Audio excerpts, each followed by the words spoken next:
Hi everyone.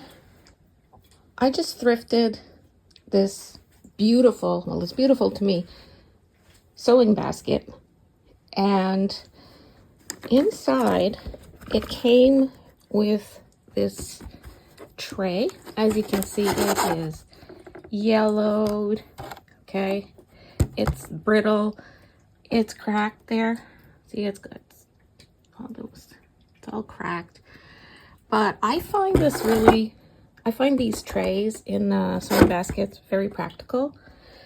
And instead of throwing it out because it was all yellow and it was really disgusting, I washed the tray, and I am going to try to save this. So if you'd like to see how this turns out, then stick around.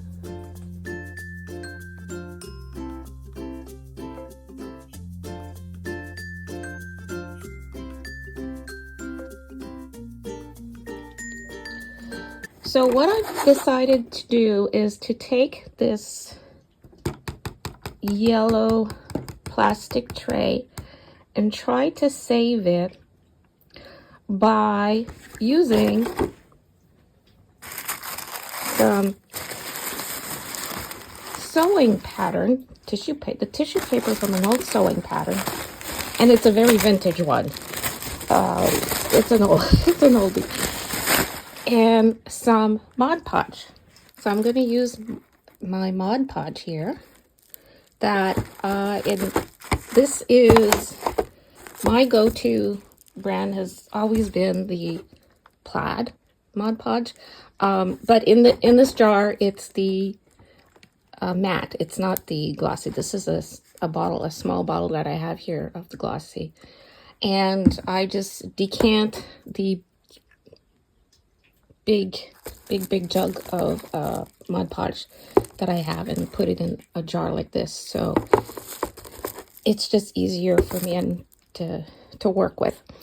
So I am going to use this with the tissue paper and try to cover this plastic with all the tissue paper, and hopefully this works out. Wish me luck. So before I start laying down the sewing pattern tissue paper with the Mod and using Mod Podge, I thought I might try to reinforce where the cracks are and make a sort of new piece here. And I thought I would try using this medical tape because it is very papery, and I don't know if it was necessary to reinforce the, to patch where the cracks are, but makes me happy to try.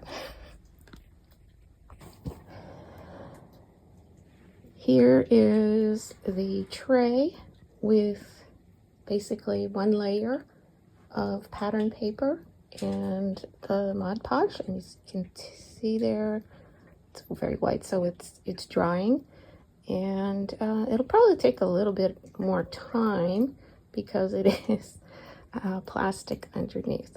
So we'll see you later after it's dried up. So I'm back. I have Mod Podged, collaged, glued on pattern paper onto the plastic tray. It worked. I left it to dry overnight. I went back to patch up a few spots, and on the underside I just tried to patch the areas that it was cracked just to solidify it, but I didn't want to lay on the paper and Mod Podge too thickly because I don't want this to hinder the closing of the basket.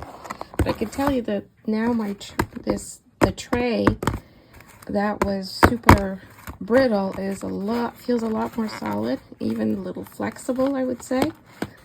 So let's see if it fits in the basket.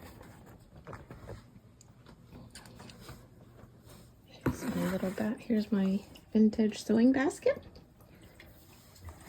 Let's see.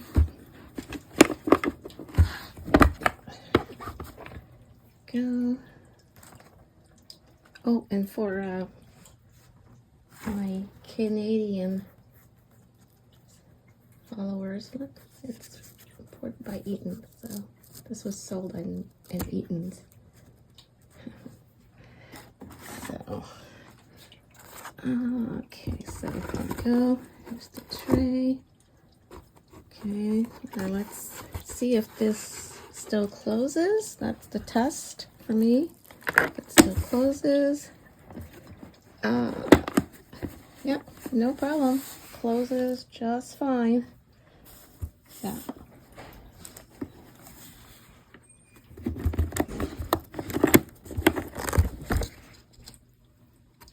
So yeah, there you go. Doesn't look like much, I know, but I just wanted to share this idea with you. So if you find your own vintage sewing basket and it comes with a very ugly looking tray, you can salvage it, you know, with a little bit of paper and some Mod Podge or some white glue, water sealer, and you can make it look a lot prettier. I did, but I like the sewing pattern, the paper from the sewing patterns. So yeah.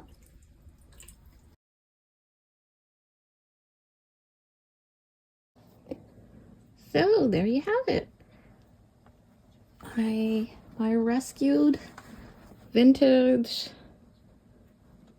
sewing basket, and with the tray that is now usable because I decoupaged it. So I hope this is useful or helpful to at least one person out there that maybe comes across a situation. Maybe you have a sewing basket and the tray that you have in it is falling apart, it's cracking up. I do have another sewing basket, that my very own sewing basket, that I've had for many years, and it has a plastic tray and it is cracked like along these here. And now that I've tried it with this one, I'm gonna do this again with my personal sewing basket that I've had for years. So yeah, I hope this was useful to at least one person. I'd appreciate a thumbs up. Please like, comment, share, subscribe if you haven't already, and I'll see you in the next one, and stay crafty. Bye.